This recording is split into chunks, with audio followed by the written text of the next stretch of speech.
Let's be honest, as a modern fan of pro football, how many of us know who the legendary player Mel Hein truly was and what he did? Mel Hein dominated football field like no other player in history. Let's find out why he's the ultimate legend of the game. Hein is often remembered as a football legend from the early decades of the sport, and his name is synonymous with greatness. But Mel Hein's name is not widely known as other football legends, posing a challenge for bringing his story to true light. Let's refresh the memory of this gridiron legend today, from his humble beginnings to becoming an unstoppable force in football.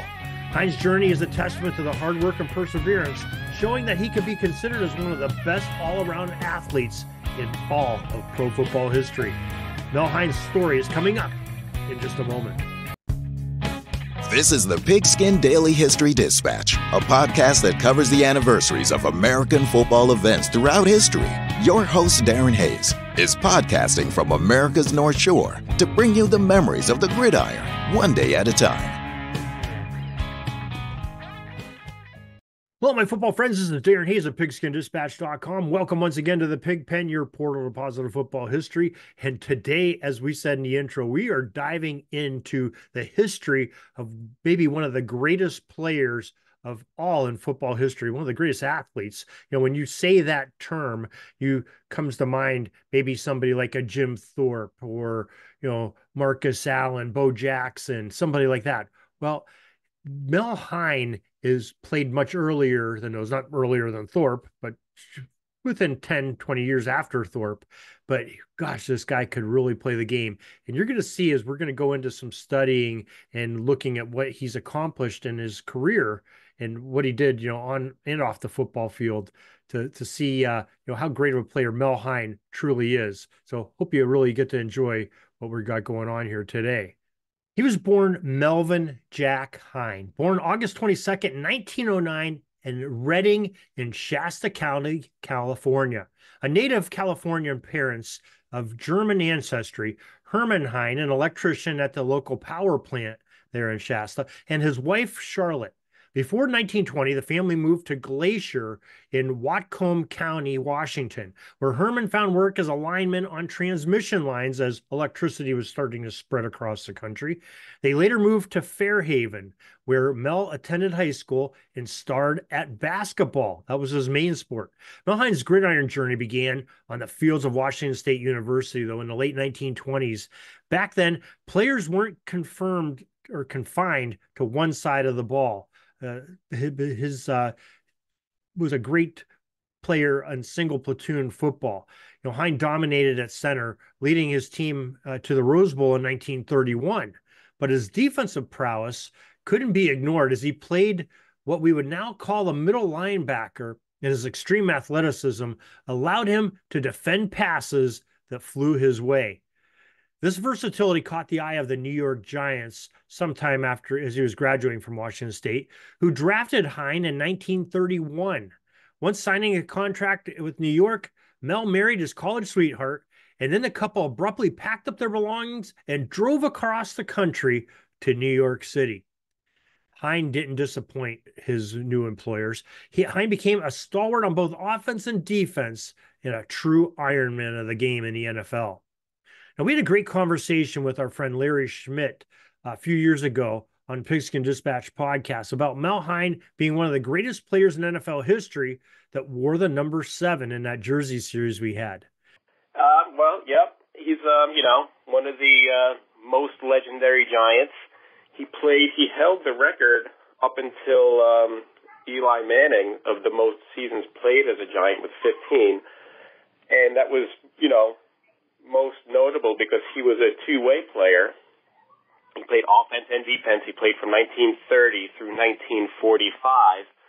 And most people remember or they recognize Mel Hein as being the greatest center ever.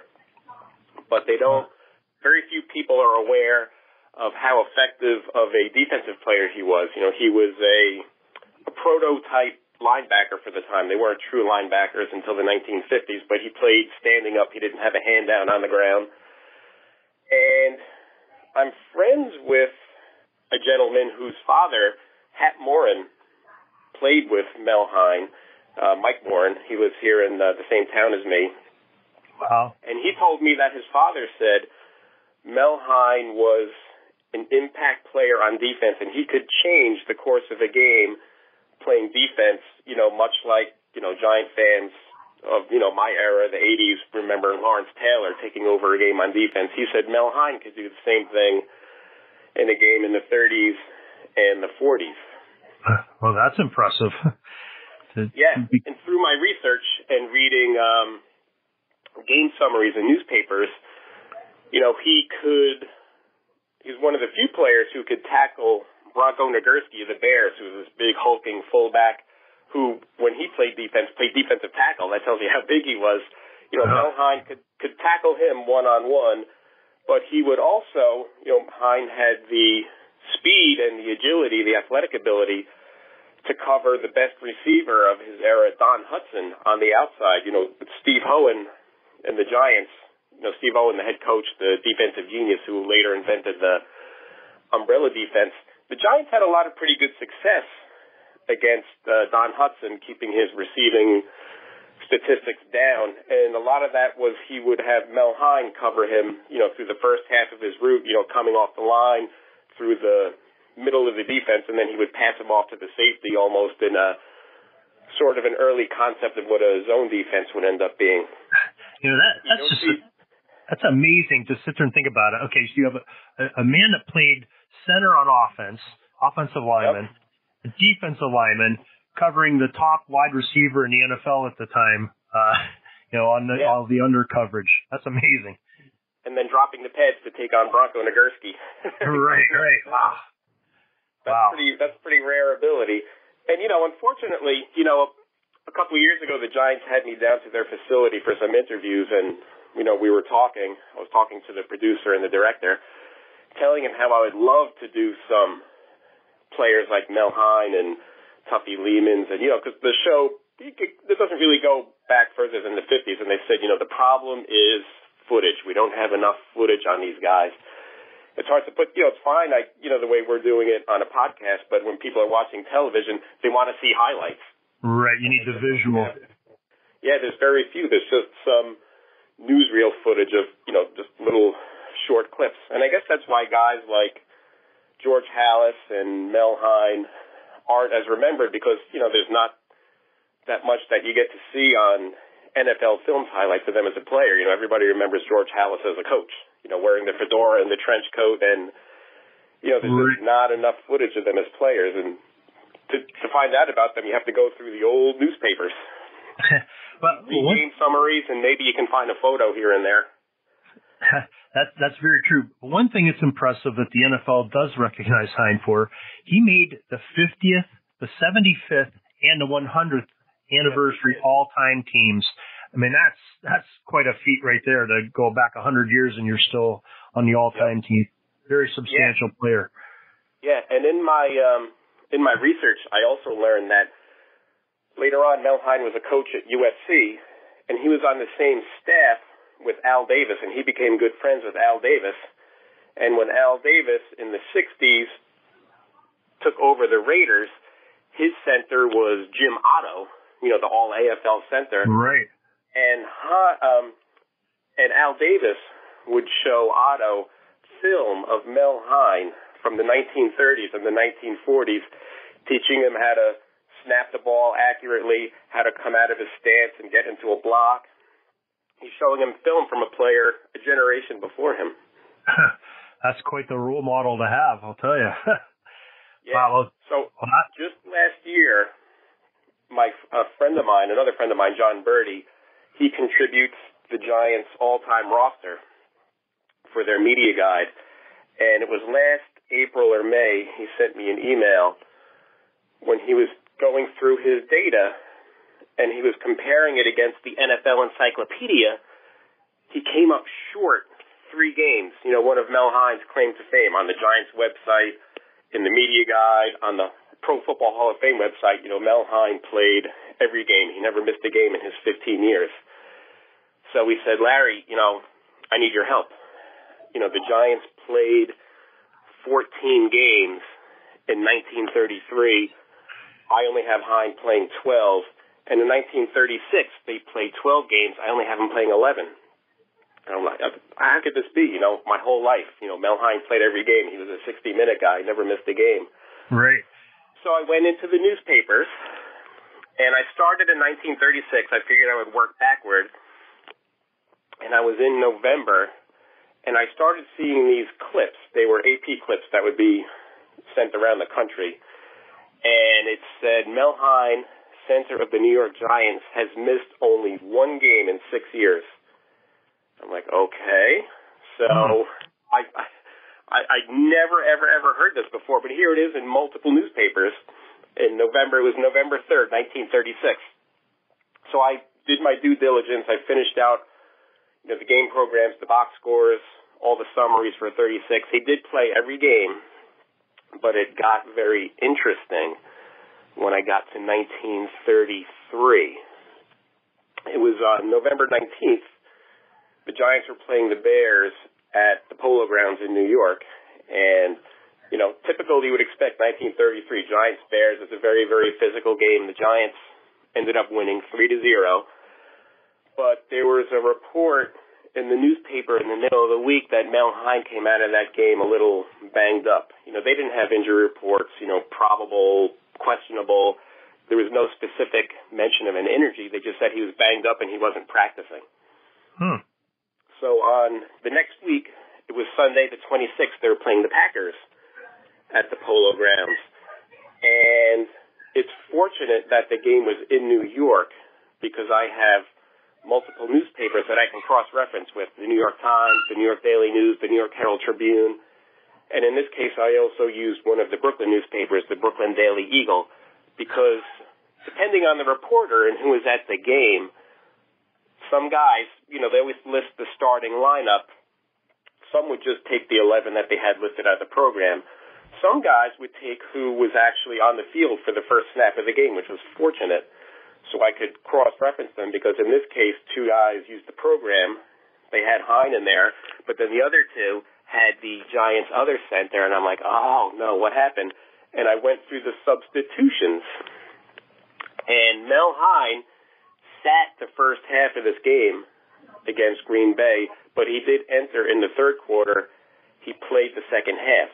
So he didn't have a start, but he had the game played. Wow, that's some great due diligence there. And then the Giants' next game being Thanksgiving, it was on Thursday. It was a short week. They played the Brooklyn Dodgers at Ebbets Field in Brooklyn on the 30th, and being a short week, Hein couldn't go. He ended up not playing. And again, I had to check multiple box scores. Hein didn't start, and he never entered the game. He wasn't listed in the substitutions. His next game played was December 3rd. They played the Pittsburgh Pirates at home at the Polo Grounds, and then Hein came back, finished out the season, played the championship game. So that was his one game missed. So when I got back in touch with my friend John, I said, all right, here's what I got. He did miss this game against the Dodgers on Thanksgiving in 1933. We had to let people know. So he had to let the Giants know, and the Giants, I checked the Hall of Fame website this morning. They still haven't updated it. They still have him never missing a game, but the Giants corrected their media guide. They have Hein in a couple of places. They have his Hall of Fame bio, and they note that he did miss the one game. But because of that odd discrepancy in the Pro Football Encyclopedia, even though we had him missing a game, we increased his games played total by 2. Because they had it at 170, we actually increased him to 172 games played out of 173. So somehow when they put the NFL Encyclopedia together, it was in the early 1970s, somebody miscounted, and for 40-whatever years, almost 50 years, nobody caught it. So they were actually shorting him 3 games. We found he missed 1, but we increased his overall total by 2. But I think he definitely deserves an asterisk by his name for that one game missed being on a short week of Thanksgiving. That's right.